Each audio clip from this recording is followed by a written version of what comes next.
আল্লাহ রাব্বুল আলামিন বলেছেন তুবু ইলাল্লাহি জামিআ আইয়ুহাল মুমিনুনা লাআল্লাকুম তুফলিহুন। ঈমানদারদেরকে ডেকে ডেকে বলেছেন ঈমানদারেরা তোমরা তওবা করো, তোমরা তওবা করলেই সফল হবে। জোরে জোরে কন্যা সুবহানাল্লাহ। ওয়াজটা কার? সফলতা অর্জন করতে হলে তওবা করতে হবে। আর আল্লাহ রাব্বুল আলামিন ডাক দিয়েছেন ঈমানদারদেরকে তোমরা আল্লাহর কাছে তওবা করো, তাহলে এই তোমরা সফলতা অর্জন করতে পারবে। আর এই তওবাটা হবে তওবা করার মতো তওবা, যেটা খালেস নিয়তিবন্ধ তওবা। আমার আল্লাহ দাঁড়িয়ে দিয়েছেন তওবা করো, আল্লাহ রাব্বুল আলামিনের দিদার পর্যন্ত পৌঁছে যেতে পারবে। ও বন্ধু, তওবাটার মিনিংটা কি? মূল সারমর্মটা কি? তওবা মানেটা কি? আমি জীবনে যত গুনাহ করেছি এই সব গুনাহের জন্য আমরা চিরকাল লজ্জিত থাকব। কার কাছে? আল্লাহর কাছে লজ্জিত থাকব। জীবনে আর কোনোদিন অপরাধ করব না, এই প্রতিশ্রুতি আল্লাহর কাছে দিতে হবে। কি?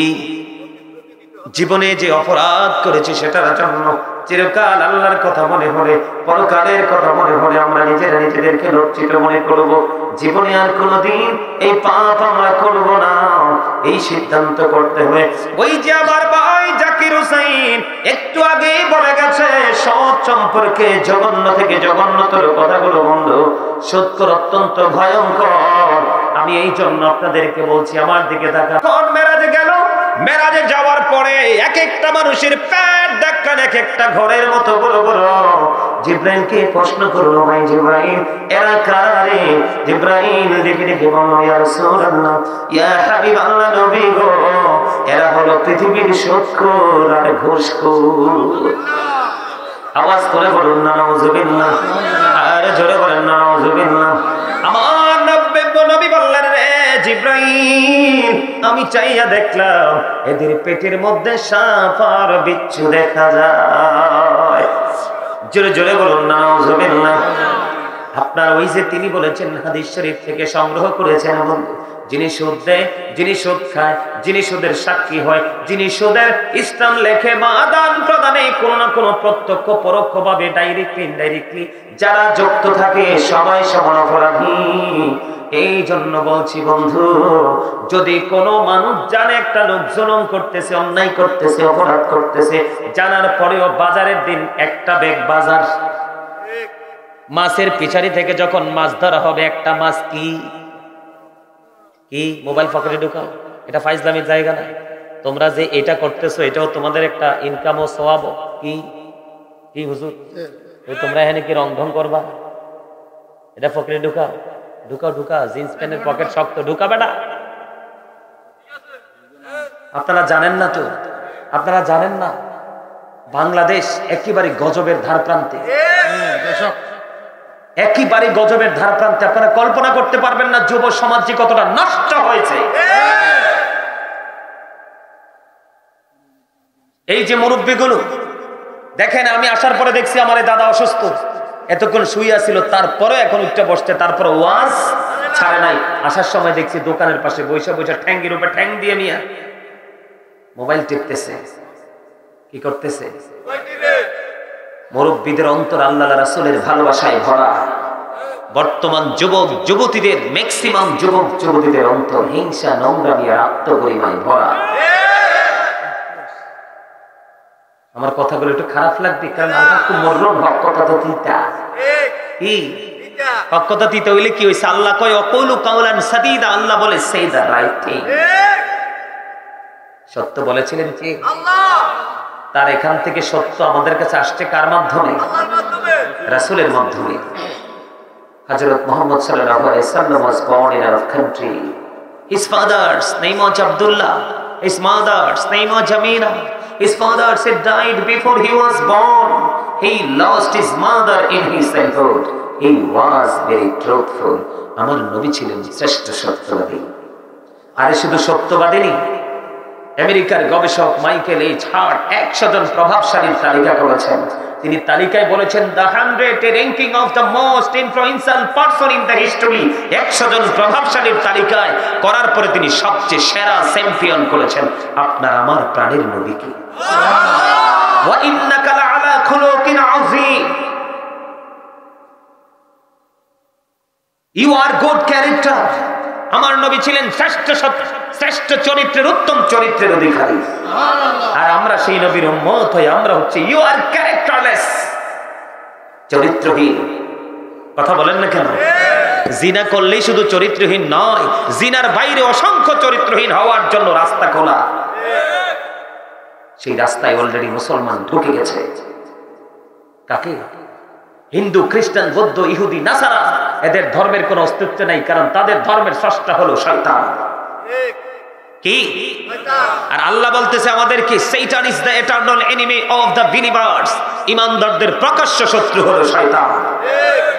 কিন্তু প্রকৃত মুমিন যারা, আল্লাহ তাদের সম্পর্কে ওয়াজ করতেছে ইন্না কাইদা শাইতানি কানা দাঈফা।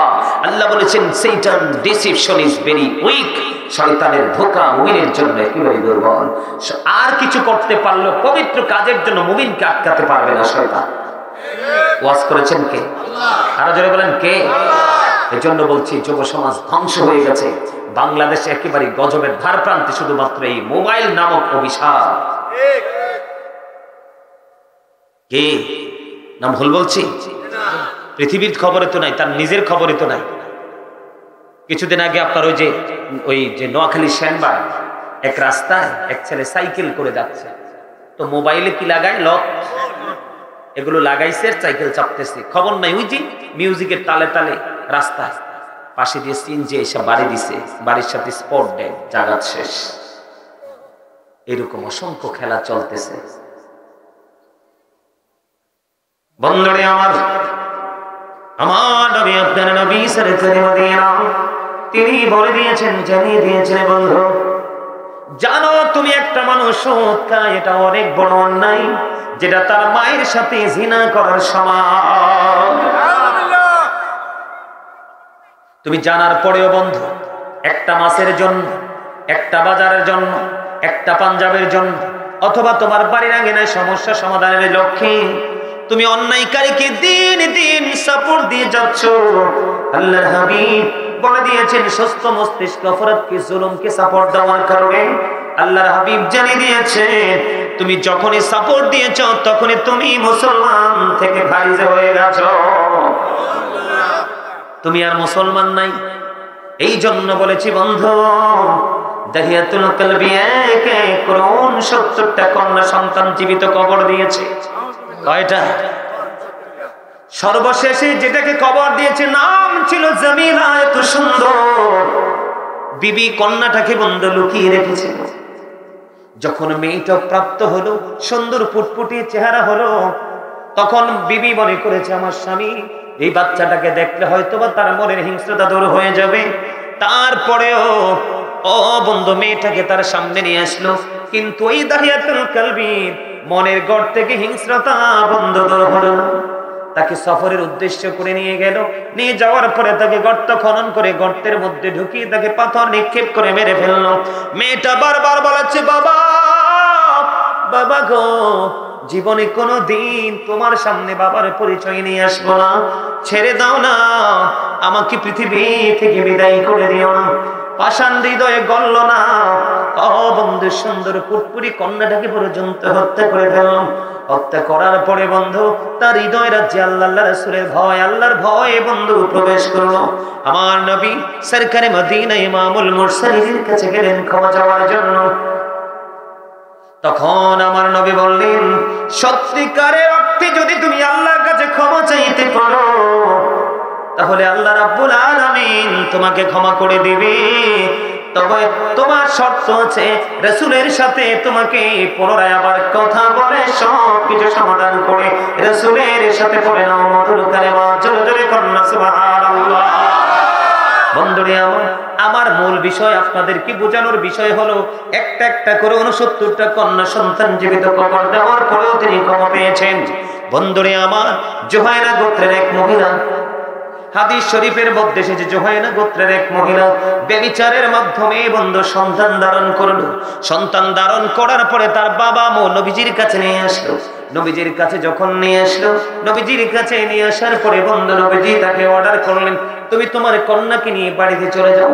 বাড়িতে চলে গেলেন, সুন্দর করে তাকে লালন পালন করতে থাকো, তার সেবা যত্ন করতে থাকো। বাচ্চা যখন প্রসব করবে, বাচ্চা প্রসব হওয়ার পরে আমার কাছে তাকে নিয়ে আসবে। লালন পালন করতে লাগলেন বন্ধু। লালন পালন করতে করতে বাচ্চা প্রসব হলো। আল্লাহর হাবিবের নির্দেশ অনুযায়ী আবার আল্লাহর হাবিবের কাছে নিয়ে আসলো। নিয়ে আসার পরে আল্লাহর হাবিব বললেন তার কাপড় দিয়ে তার বডিটা বেঁধে ফেলো। তার বডিটা বাঁধা হলো, তার জন্য গর্ত খনন করা হলো, তাকে গর্তের মধ্যে ঢোকানো হলো। পাথর নিক্ষেপ করতে থাকো, পাথর তাকে বন্ধু নিক্ষেপ করা হলো। পাথর নিক্ষেপ করতে করতে করতে করতে মেয়েটা ইন্তেকাল করলো। জোরে জোরে বলেন না নাউজুবিল্লাহ। এবার বন্ধু ওয়ার্ডার কার? আল্লাহর হাবিবের, যে তাকে পাথর মারতে থাকো। পাথর মারতে মারতে মারতে মারতে মারতে মারতে বন্ধু মেয়েটা ইন্তেকাল করলো। সকল সাহাবায়ে কেরাম আশ্চর্য হয়ে গেল, চিন্তায় পড়ে গেল। আল্লাহর হাবিব সরকারে মদিনা, যাকে আল্লাহ রাব্বুল আলামিন রহমত হিসেবে পাঠিয়েছেন, সেই রহমত নবী অর্ডার করলেন তাকে গর্তের মধ্যে ঢুকিয়ে তাকে পাথর নিক্ষেপ করে মারা হলো। কিন্তু সবাই চিন্তা করতেছে ওই মেয়েটার জানাজা কে পড়াবে? চিন্তা আছে না নাই? মেয়েটার জানাজা কে পড়াবে? সে তো অত্যন্ত নোংরা কাজ করেছে, পাপ কাজ করেছে, যাকে নবীজির নির্দেশে পাথর নিক্ষেপ করে মারা হলো। বন্ধু পরক্ষণে দেখা যায় আপনার আমার প্রাণের নবী মহিলার জানাজার জন্য ইমাম হয়ে গেল। আর জোরে বলেন না সুবহানাল্লাহ। বন্ধু এই পেড্ডা গ্রামের আমার ভাই বাবারা, আমার মা বোনদেরকে ডেকে ডেকে বলছি গো, যুব বন্ধুদেরকে ডেকে ডেকে বলছি, হৃদয় খুলে শোনো, এটা হলো আমাদের জন্য, তোমাদের জন্য, সবার জন্য মোস্ট ইম্পর্টেন্ট একটা টিচিং। দাদা ভাই কি বলেন? দেখেন আমার নবীজি অর্ডার করছে তাকে পাথর মারো যতক্ষণ পর্যন্ত মৃত্যুবরণ না করে।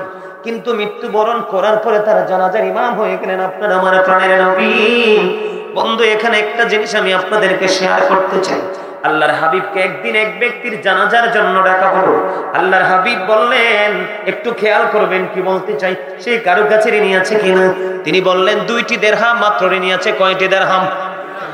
আমার নবী বললেন 2টি দিরহাম তার কাছে একজন এখনো পর্যন্ত পাও না, আমি নবী তার জানাজা পড়াবো না। সুবহানাল্লাহ বলেন না কেন? কি করব না? আমি নবী জানাজা পড়াবো না। বন্ধু সবাই চিন্তায় পড়ে গেল। হযরতে কাতাদা রাদিয়াল্লাহু তাআলা আনহু বললেন, ইয়া রাসূলুল্লাহ, ইয়া হাবিবাল্লাহ, নবী, নবী গো, আমি তার ঋণ পরিশোধের দায়িত্ব নিলাম। তারপরে আপনার আমার প্রাণের নবী ওই ব্যক্তির জানাজা পড়াতে রাজি হলো। এখানে নিয়ে আসার কারণ হলো বন্ধু 2টি টাকা মাত্র এক ব্যক্তি তার কাছে পাবে, এই জন্য নবীজি জানাজা পড়াইতে রাজি হয়নি। আর ওইদিকে মেয়েটা ব্যভিচারের মাধ্যমে সন্তান ধারণ করলো এবং সন্তান প্রসব করলো। পাথর নিক্ষেপ করে গর্তের মধ্যে তাকে ঢুকিয়ে মারা হলো। তারপরেও কেন গো নবী স্বইচ্ছায় তার জানাজায় রাজি হয়ে যায়? চিন্তায় পড়ে গেল বন্ধু। নবীজি জানাজার কাজ সম্পূর্ণ করে ফেললেন। কেউ তো সাহস করে না, কেমন করে গো প্রাণের নবীকে প্রশ্ন করব? নবীকে প্রশ্ন করার মতো এত বড় দুঃসাহস কারোরই নেই। হযরতে ওমর অত্যন্ত দূরদর্শী ছিলেন, অত্যন্ত সাহসী ছিলেন বন্ধু। হযরতে ওমর সব কাজ সম্পূর্ণ করার পরে এবার হযরতে ওমর প্রশ্ন করলো, নবী গো, ইয়া রাসূলুল্লাহ, ইয়া হাবিবাল্লাহ, নবী গো, জানতে বড় মনে চায়, আপনি অর্ডার করলেন তাকে মারার জন্য, আবার আপনি তার জানাজা পড়াইলেন। নবী গো, রহস্য কোথায় উদ্ঘাটন করতে হবে? এবার আমার নবী একটা ডাক দিয়ে বললেন, ওই মহিলাটা যেই তাকওয়া নিয়ে যেই তওবাটা করেছে, এই মহিলা এমন তওবা করেছে আল্লাহকে রাজি করার জন্য। ওই মহিলার মনে মনে চিন্তা হলো, আমার যদি মরণ হয় তারপর আমি মৃত্যুকে কবুল করতে রাজি আছি, মৃত্যুকে বরণ করতে রাজি আছি, কিন্তু তারপরেও আমি ক্ষমা না পেয়ে কদম দিব না। এমন ভাবে তওবা করেছে মেয়েটা, আল্লাহ রাব্বুল আলামিন তার প্রতি রাজি হয়ে গেছে। তার তওবাটা এতটাই বন্ধু গুরুত্বপূর্ণ এবং গ্রহণযোগ্য ছিল। মদিনার 70 জন পাপীকে যদি ওই একটা মহিলার তওবাটা ভাগ করে দেওয়া হয়, 70টা পাপীর ক্ষমার জন্য যথেষ্ট হয়ে যাবে। আর জোরে জোরে বলুন না সুবহানাল্লাহ। বন্ধুরে আমার, হৃদয় খুলে শুনতে হবে, ব্রেইনে ঢুকাতে হবে। এই কান দিয়ে শুনে ওই কান দিয়ে বের করে দিলে হবে না। এই জন্য আল্লাহ রাব্বুল আলামিন বলেছেন, ইয়া আইয়ুহাল্লাযীনা আমানু তুবু ইলাল্লাহি তাওবাতান নাসুহা। লবণ ছাড়া খাবারের মতো হইছে। আল্লাহু আকবার। কিসের মতো? লবণ ছাড়া খানার মতো হইছে। মজা নাই। এই তো আমার দাদাই কইছে মজার কথা। কি কি মনে করতেছে? কাটি ঘুড়ি বাড়া কার औरात है आसमान में, घुड़ी बेचारा क्या करेगा रोशी मौला का हाथ में। বুঝছেন? হ্যাঁ বুঝছেন? আপনার আমার দেহটা হলো কাগজের ঘুড়ির মতো, রুহুটা হলো রশির মতো। কিসের মতো? রুহুটা হলো কিসের মতো? আল্লাহ রাব্বুল আলামিন আজরাইল হলো নাটাই, আজরাইলকে অর্ডার করেছে নাটাই মধ্যে রশিটা লাগাইয়া টান দাও। বন্ধু, যেমনি করে কাগজটা কাইটা ঘুড়ির মধ্যে রশিটা লাগাইয়া মালিক ছেড়ে দে, ঘুড়ি মনে আনন্দে উঠতে থাকে।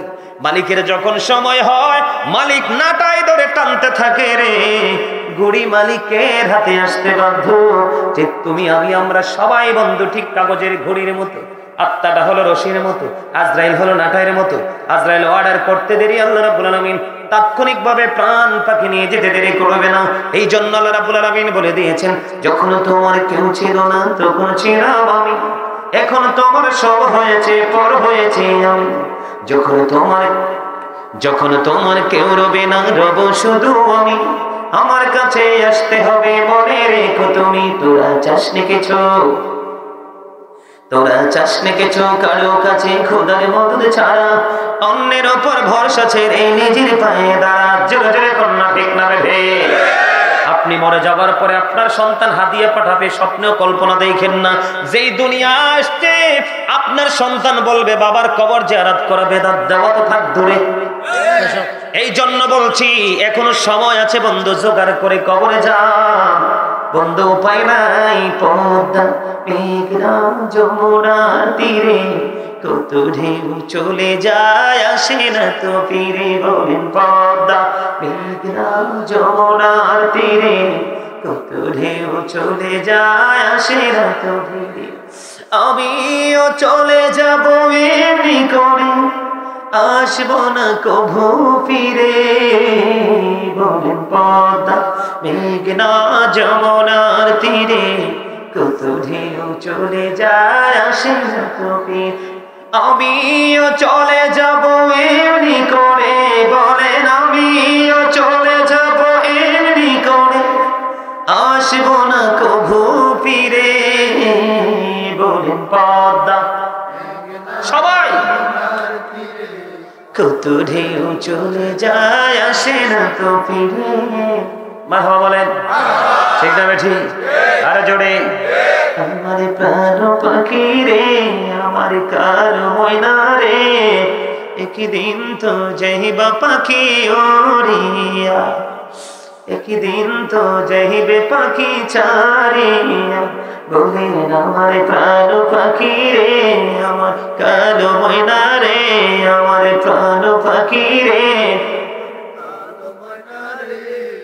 একদিন তো যাইবা পাখি ছাড়িয়া, একদিন তো যাইবা পাখি ওড়িয়া।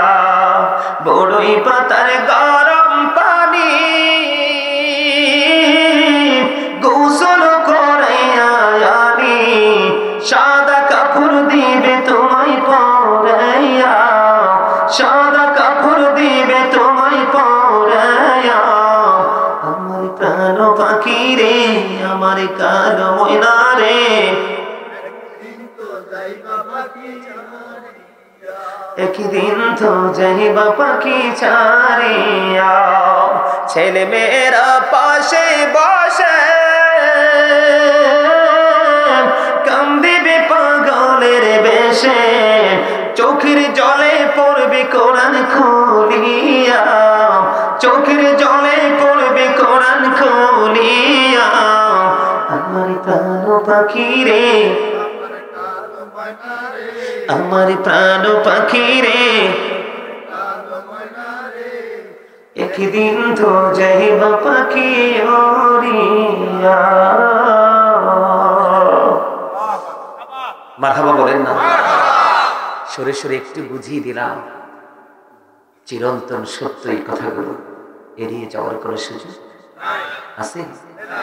আরে কত নিষ্ঠুর হবে মানুষ, আপনাকে বাঁশবাগানে রেখে আসবে, কেউ খবর নেবে না বাবা কেমন আছে। রেখে আসবে পাহাড়ের চূড়ায়, কত কষ্ট করে পৃথিবীটাকে গুছিয়ে দিয়ে গেছেন, কিন্তু সেই পৃথিবী গিয়ে এতটাই পাগল হবে, প্রিয় স্বজন মা বাবা কেমন আছে কি খবর নেবে না, কিচ্ছু কাজে লাগবে না তো। এই জন্য বলছি একটু মন দিয়ে কথাগুলো শুনুন, ব্রেইনে একটু সেট আপ দিয়ে রাখুন। আমার মনে হয় জীবনের পথ চলা চেঞ্জ করা সম্ভব হবে, বদলানো সম্ভব হবে। সম্মানিত উপস্থিতি, ওয়াজ তো বিবেকবান মানুষের জন্য, বিবেকহীনদের জন্য নয়। ওয়াজ তো জ্ঞানী মানুষগুলোর জন্য, জ্ঞানহীনদের জন্য নয়। লেকচার সেন্স এবিলিটি সম্পন্ন পার্সনদের জন্য, সেন্সলেসদের জন্য নয়। আমার কথা বুঝতে পারছেন? বন্ধুরে আমার, বেবিচারের মাধ্যমে সন্তান ধারণ করলো, প্রসব করলো, তারপরেও যদি নবীজি তার ইমাম হয়, তাহলে ওর চেয়ে দামি আর কে হতে পারে? ঠিক না ঠিক? তাহলে তার পাওয়ারটা, মর্যাদাটা বাড়লো কেমন করে? শুধুমাত্র তওবা, আল্লাহর কাছে ক্ষমা চাওয়ার কারণে। জোরে জোরে বলুন না সুবহানাল্লাহ। বিরক্ত হন? আরেকটু কি এই বিষয়টা নিয়ে আরেকটু কথা বলবো? আল্লাহর হাবিব জানিয়ে দিয়েছে, কেউ যদি ক্ষমা চাইতে গিয়ে, আল্লাহর কাছে ক্ষমা চাইতে গিয়ে মাসির মাথার সমপরিমাণ একটা ফোঁটা চোখের পানি যদি ফালাই রে, জাহান্নামের আগুন তার জন্য হারাম হয়ে যাবে। জোরে জোরে বলুন না সুবহানাল্লাহ। বন্ধুরে আমার, ধরেন আপনার একটা ওট নিয়ে আপনি সফরে বের হলেন। হাদিস শরীফের মূল ভাষাটা কি? আপনি যখন সফরে বের হলেন, সফরে বের হওয়ার পরে বন্ধু হঠাৎ করে আপনার ওটটা হারিয়ে গেল। উটের পিঠে আপনার খাবার দাবার, পোশাক আশাক, পানীয় সব কিছু উটের পিঠে। আপনি বন্ধু খুঁজতে খুঁজতে খুঁজতে খুঁজতে পাগল হয়ে গেলেন। ওট হারিয়ে যাওয়া মানে আপনার সব হারিয়ে যাওয়া। আপনি কোনোভাবে ওটটাকে খুঁজে পাচ্ছেন না, ক্লান্ত হয়ে একটা গাছের ছায়ার নিচে আপনি তন্দ্রাচ্ছন্ন হয়ে বসে রইলেন। হঠাৎ করে চোখ খুলে দেখলেন আপনার ওটটা আপনার কাছে এসে হাজির হয়ে গেছে। কি হয়ে গেছে? তখন আপনি খুশি হবেন নাকি বেজার হবেন? আমার নবীজি বলেছেন, হারিয়ে যাওয়া ওট ফিরে পাওয়ার পরে উটের মালিক যত বেশি খুশি হয়, তার চেয়েও বেশি খুশি হয় বান্দা পাপ করার পরে যখন আল্লাহর কাছে ক্ষমা চায়। জোরে জোরে বলুন না সুবহানাল্লাহ। হাদিস শরীফের মধ্যে এসেছে, তিনি ওটটা ফিরে পাওয়ার পরে এত বেশি খুশি হয়েছে, আল্লাহর হাবিব বলেছেন তিনি এত বেশি খুশি হয়েছেন, তিনি বলতেছেন, আল্লাহ গো তুমি আমার, আমি তোমার রব, তুমি আমার বান্দা। জোরে জোরে কন্না আল্লাহু আকবার। কথা কি বুঝতে পারছেন? ওনার বলার কথা ছিল কি? তুমি আমার রব, আমি তোমার বান্দা। কিন্তু উনি উটটা ফিরে পাওয়ার পরে এত বেশি খুশি, এত বেশি আনন্দিত হয়েছে, তিনি বলেছে আমি হইলাম তোমার রব, তুমি আমার বান্দা। জোরে জোরে বলুন না আল্লাহু আকবার। খবর মজার না? বন্ধুরে আমার, বোঝানোর জন্য বলছি। আমি আপনাদেরকে আরেকটা হাদিস শরীফ বলছি, রাবের কথা বলবো না, আপনারা মনটা দিয়ে শোনেন। এক ব্যক্তি বন্ধু 99টা খুন করলো। কয়টা? হাদিস শরীফ বুখারী এবং মুসলিম শরীফের মধ্যে সে বন্ধু কয়টা খুন? 99টা খুন করলো। খুন করার পরে বন্ধু তিনি একজনের কাছে জানতে চাইলেন, আমি 99টা খুন করছি, আল্লাহ ক্ষমা করবে কিনা? কয় না। এত বড় পাপের ক্ষমা নাই। তিনি সঙ্গে সঙ্গে ওই ব্যক্তিকে পর্যন্ত হত্যা করে ফেলেছে। কয়টা হইল? 100টা খুন করলো। 100 খুন করার পরে আল্লাহর প্রিয় বুজুর্গের কাছে জানতে চাইলেন, আমি একটা একটা করে 100 খুন করেছি, 100টা খুন করেছি, আল্লাহ আমাকে ক্ষমা করবে কিনা? এবার তিনি বললেন, ক্ষমা করবে, তবে তুমি যেখান থেকে এসেছো সেখানে আর ফিরে যেতে পারবে না। আমি যে রাস্তা দেখিয়ে দিব সেই রাস্তায় তুমি অগ্রসর হবে, কারণ সেই জায়গার সব মানুষ আল্লাহর গোলামিতে নিয়োজিত। এবার ওই কি করলেন, যিনি হত্যাকারী, যিনি আল্লাহওয়ালা বুজুর্গ লোক দেখিয়ে দিয়েছেন তুমি এই পথে হাঁটো, তিনি ওই পথে হাঁটতে শুরু করলেন। হাঁটতে হাঁটতে হাঁটতে হাঁটতে বন্ধু পথের মধ্যখানে, কোথায়? পথের মধ্যখানে দুই দল ফেরেশতা আসলো। এক দল গজবের, আরেক দল হলো কিসের? নিয়ামতের। জান্নাতি এবং জাহান্নামী দুজন টানা ফেসলা করতেছে। দুইটা দল তার মৃত্যুর সময় তার প্রাণটাকে নিয়ে যাবে। যারা জান্নাতি তারা বলতেছে সে পাপের জগৎ ছেড়ে এসেছে, আর যারা জাহান্নামী তারা বলতেছে না না, তার প্রাণটা আমরা কেড়ে নিব, তো অনেক বড় পাপী। দুই পক্ষের মধ্যে যখন দ্বন্দ্ব কলহ চলতেছে, কথোপকথন, কাটাকাটি, আল্লাহ রাব্বুল আলামিন ফয়সালা দেওয়ার জন্য আরেকজন পাঠিয়ে দিল। ও বন্ধু, পাঠিয়ে দেওয়ার পরে আল্লাহ হাবিব জানিয়ে দিয়েছেন, যখন আরেকজন আসলো, ওই দুই পক্ষের সমাধান আমি দিব। কি দিব? দুই পক্ষের সমাধান আমি দিব। দুই দিকে রাস্তা মাপা হোক। কি করা হোক? দুই দিকে রাস্তা মাপা হোক। যেই দিকের রাস্তা কম হবে রে, সেই দিকের ফেরেশতাই তার প্রাণ পাখিটা কেড়ে নিবে। সুবহানাল্লাহ। কি হবে বন্ধুরে আমার? কবরটা কেমন মজার দেখেন। আল্লাহ রাব্বুল আলামিন আল্লাহর প্রিয় বান্দা তওবাকারীকে, যারা অন্যায় থেকে বের হয়ে আলোর দিকে আসতে চান না, তাদেরকে তো পছন্দ করেন। আল্লাহ রাব্বুল আলামিন এমন ভাবে বন্ধু বুদ্ধি শিখিয়ে দিল, যেই দিক থেকে এসেছেন ওই দিকের রাস্তাটা হয়ে গেল একটু কম, আর যেই দিকের রাস্তাটা এই দিকে চলে গেল ওই দিকের রাস্তাটা একটু বেশি চলে গেছে। জোরে জোরে কন্যা সুবহানাল্লাহ। তার মানে জান্নাতি নিয়ামতের দিকে একটু বেশি চলে গেছে। হাদিস শরীফের মধ্যে এসেছে মাত্র আধা হাত। কত হাত? কথা বলেন, কত হাত? মাত্র আধা হাত তিনি বেশি চলে গেল। আল্লাহর হাবিব জানিয়ে দিয়েছেন, আধা হাত বেশি যাওয়ার কারণে আল্লাহ রাব্বুল আলামিনের অর্ডার অনুযায়ী জান্নাতীদের পক্ষ হাতে তার প্রাণটাকে নিয়ে গেছে। রহমতের ফেরেশতা তার প্রাণটাকে নিয়ে গেছে। বন্ধু, আল্লাহ রাব্বুল আলামিন একদিকের জমিনকে বলছে তুমি বড় হয়ে যাও, আরেক দিকের জমিনকে বলছে ছোট হয়ে যাও। আল্লাহর উদ্দেশ্য হলো আমার বান্দা অপরাধ করছে তো কি হয়েছে, সে কিন্তু এখন অপরাধ থেকে মুক্তি পেতে চায়। তাহলে আমাদের পাপ আছে না নাই? আমাদের পাপ ক্ষমা হবে কিভাবে?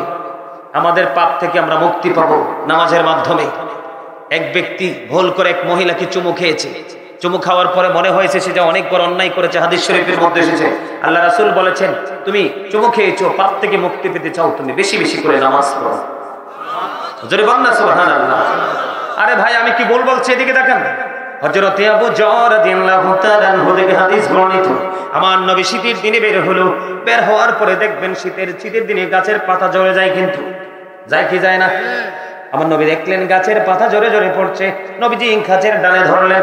ধরার পরে আবু যরকে ডাক দিলেন, রে আবু যর। আবু যর উত্তর দিল, লাব্বাইকা ইয়া রাসূলুল্লাহ, আমি হাজির। আমার নবী বললেন, রে আবু যর, শীতের দিনের কারণে যেমনি গাছের পাতা বিরামহীন ভাবে জোরে জোরে পড়ছে, আল্লাহর বান্দা আল্লাহর কুদরতি কদমে যখন পা বাড়াবে, আল্লাহর কুদরতি কদমে যখন সেজদা দিবে ভালোবেসে, ওই গাছের পাতার মতো তার জীবনের গুনাহগুলি মাফ হয়ে যাবে। সুবহানাল্লাহ। জীবনে গাছের পাতাগুলো যেমনি ঝরে পরিষ্কার হয়ে যায়, ওই ব্যক্তি নামাজি ব্যক্তির জীবনের গুনাহগুলো তেমনি ঝরে যাবে। আরেকটা কি করতে হবে? কোরআন তেলাওয়াত করতে হবে বেশি বেশি করে। আল্লাহ কোরআন যারা তেলাওয়াত করে, কোরআনকে ধারক বাহক যারা, আল্লাহ রাব্বুল আলামিন বলবে তোমরা কোরআন তেলাওয়াত করতে থাকো যতক্ষণ না পর্যন্ত তোমরা তোমাদের গন্তব্যে না পৌঁছাবে। বন্ধু, কোরআনের প্রেমিক কোরআন তেলাওয়াত করতে থাকবে রে। তেলাওয়াত করতে করতে করতে করতে সে জান্নাত পর্যন্ত পৌঁছাবে, তখনই তার কোরআন তেলাওয়াত থামবে। কি নামাজ, কোরআন তেলাওয়াত, আর বেশি বেশি করে দান সদকা করতে হবে। কি করতে হবে? এখন আমরা মোটামুটি বিষয়টা, আমরা নামাজ যাই পড়ি আর না পড়ি, কোরআন তেলাওয়াত যাই করি আর না করি, কিন্তু দান করার কথা কইলেই অনেকেই বন্ধু কি করে মুখ বেজার করে না। আপনারা কি দান করার অভ্যাস আছে? আছে। কেন বলছি জানেন? একটা সাইডে আর একটা করা যাবে না, সবগুলো করতে হবে। কি করতে হবে? আমার দিকে তাকান। সাবধানী হতে হলে, 100% ঈমানদার হতে হলে সূরা বাকারার দিকে নজর দিতে হবে। আল্লাযীনা ইউমিনুনা বিল গায়বি ওয়া ইউকিমুনাস সালাতা ওয়া মিম্মা রাযাকনাহুম ইউনফিকুন।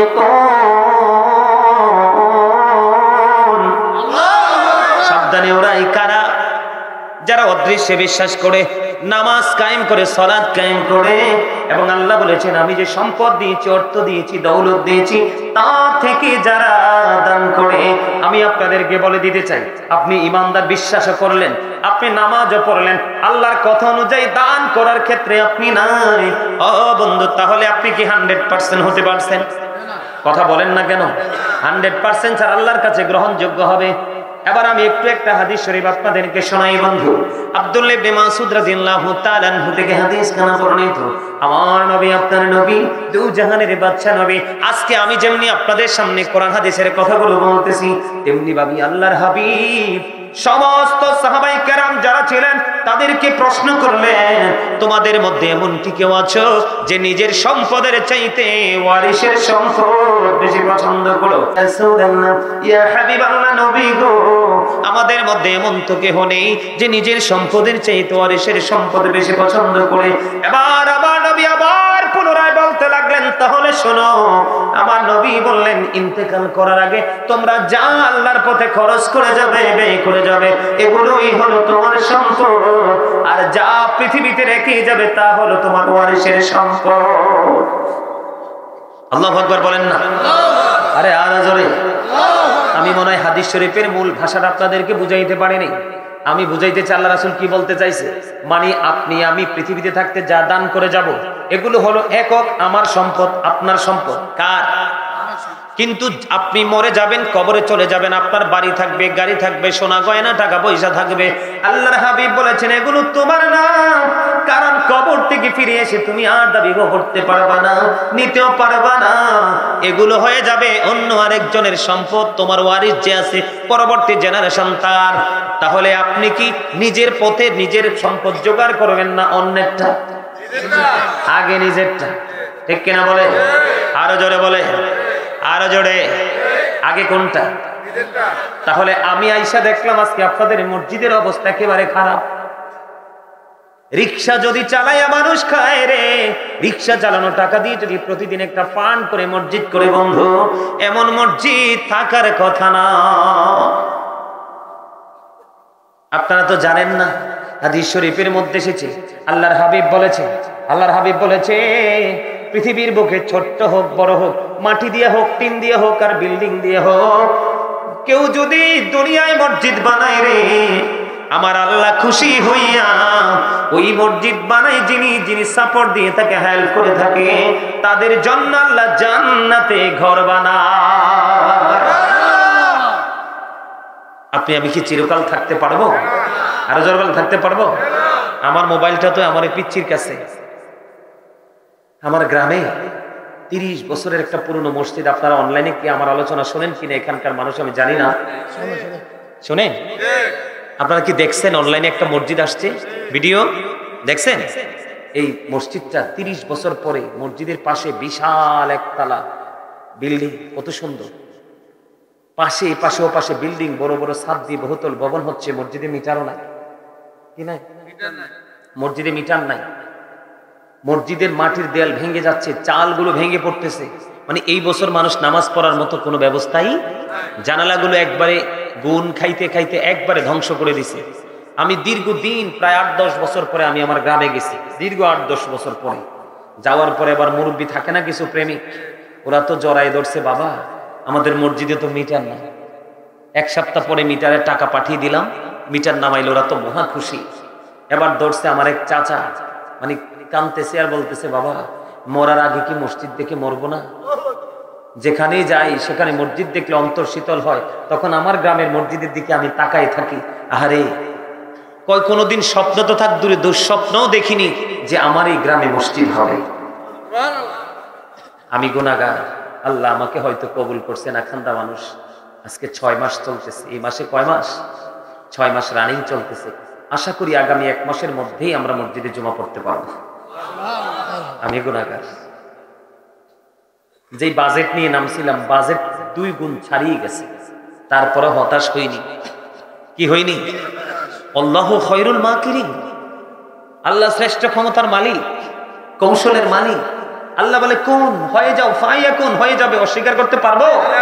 সে বিশ্বাস নিয়ে গিয়েছি। কত সুন্দর মসজিদ, একবারে দেখবেন আপনারা, যেহেতু অনলাইনে আছেন, দেখবেন আমার খুব শখের এইটা জিনিস, খুবই ভালো লাগে এবং ভালোবাসার জিনিস। আমি দেখবেন এটা অনলাইনে দিব, যেদিন উদ্বোধন করবো বিশাল